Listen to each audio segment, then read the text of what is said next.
뉴스룸을 시작하겠습니다. 김건희 여사 공천 개입 의혹의 핵심 인물 명태균 씨가 이틀째 검찰 조사를 받았습니다.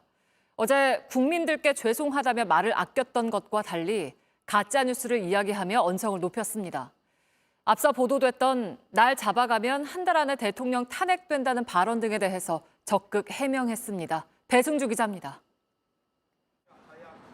명태균 씨는 카메라 앞에 서자마자 작심한 듯 입을 열었습니다.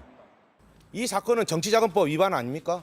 왜 여러분들이 쓴 그 허위 보도 가짜 뉴스를 갖고 제가 왜 조사를 받아야 됩니까? 구속되면 한 달 안에 대통령 탄핵된다고 했던 말은 가족들 앞에서 친 일종의 큰 소리라고 했습니다. 5살 제 딸이 있고 옆에 와이프가 있는데 그러면 제가 뭐라고 얘기해야 됩니까? 저는 힘이 없어서 그냥 잡혀가야지 뭐. 제가 그렇게 답변할까요?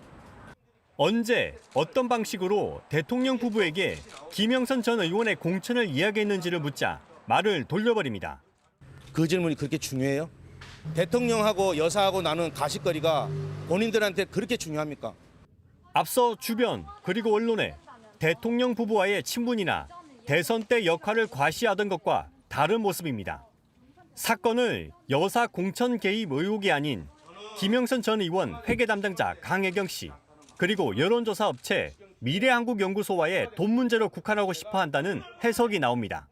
이거를 말씀드린 겁니다. 사람아, 어제는 왜 꼬리 내려? 두려워. 정신 차려! 병나. 알지도 못하면서 무슨 꼬리를 내려요? 명 씨는 끝내 언성을 높이며 조사실로 향했습니다. JTBC 배승주입니다. 네, 명태균 씨가 조사를 받고 있는 창원지검 연결해 보겠습니다. 자, 임예은 기자, 조사가 아직 진행 중입니까? 네, 오늘도 어제처럼 조사는 10시쯤 시작됐습니다. 어제는 오후 4시, 그러니까 6시간 정도 조사를 하고 이 조서를 열람한 뒤 오후 6시 전에 모습을 드러냈습니다. 이 건강 문제로 짧게 조사하기로 검찰과 협의했다고 했습니다. 그런데 오늘은 조사가 좀 길어지더라도 마무리하자라는 검찰의 요청이 있었다는 게 명태균 씨 변호인 측의 설명입니다. 중간에 잠시 쉬고 오후 5시 반쯤 다시 조사가 시작돼서 8시 넘어서야 마칠 걸로 예상됩니다. 네, 명태균 씨가 받는 의혹이 여러 가지인데 마무리하겠다라는 건 어떤 부분에 대한 조사일까요? 검찰은 공천을 대가로 돈이 오고 간 혐의, 의혹에 대해 파고들었습니다. 어제는 김영선 전 의원의 세비 9천만 원이 왜 명 씨에게 건너갔는지 집중 조사했고요. 오늘은 지난 2022년 지방선거 예비 후보자들로부터 2억 4천만 원을 받았다는 의혹을 따져 물었습니다. 명 씨는 김 전 의원에게는 빌려준 돈을 받은 것이다. 또 예비 후보자들의 돈은 미래한국연구소로 흘러들어가 자신과는 무관한 일이다. 이렇게 주장했는데 직접 들어보시겠습니다.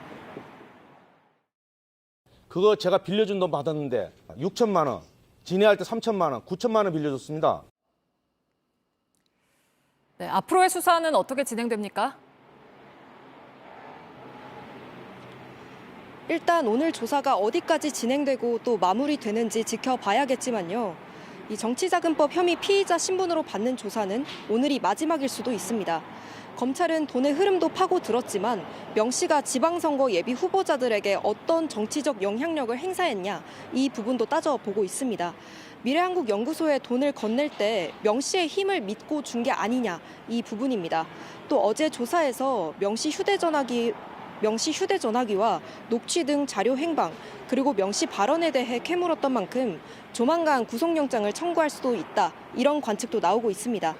지금까지 창원지방검찰청에서 JTBC 임예은입니다. 검찰 조사를 받기 전 명태균 씨는 가진 자료를 불태우겠다고 말해서 증거인멸 논란을 불렀습니다. 그러자 명 씨 변호인은 휴대전화기만 폐기했을 뿐 오히려 문자 등을 복구했다며 증거인멸이 아니라고 주장했죠. 저희가 확인해보니 대선 직후에 썼던 휴대전화 석 대를 모두 폐기했고 복구했다는 문자는 지난 9월 검찰이 확보한 내용이었습니다. 윤정주 기자의 단독 보도입니다. 어제 검찰은 명태균 씨에게 휴대전화에 담긴 녹취 등 자료 행방을 집중적으로 물었습니다. 그러자 명 씨는 사용하던 휴대전화기 3대를 폐기했다고 진술한 걸로 확인됐습니다. 이 3대 각각 대선 이전과 대선 시기 그리고 대선이 끝난 뒤 사용했던 전화기입니다. 특히 대선 시기에 사용한 두 번째 휴대전화기 확보가 관건이었습니다.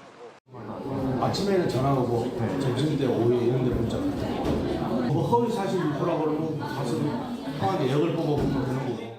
명 씨 측은 앞서 사용하지 않아 처남에게 줬던 이 전화기를 복구하기 위해 포렌식 업체에 갔었다고 설명했습니다. 그거를 가지고 지금 쓰고 있는 폰하고 들고 포렌식 업자한테 가서 이걸 이쪽으로 이전을 해달라. 검찰 조사에서 명 씨는 나도 어떤 내용이 있을지 궁금했는데 전화기 패턴을 못 풀었다며 포렌식 업체도 풀지 못해서 폐기했다고 설명한 걸로 알려졌습니다. 명 씨는 이 전화기를 폐기하면서 첫 번째 전화기도 함께 버렸다고 말했습니다. 그 뒤 시간을 두고 세 번째 전화기와 내용물을 알 수 없는 USB도 함께 버렸습니다. 지난 9월 검찰이 압수수색에서 확보했던 건 이 세 번째 전화기였고 김영선 전 의원 공천 관련 대화는 들어있지 않았습니다. 명 씨 측은 증거인멸이 아니라 복구라고 주장하고 있지만 검찰은 구속영장 청구를 검토하고 있습니다. JTBC 윤정주입니다.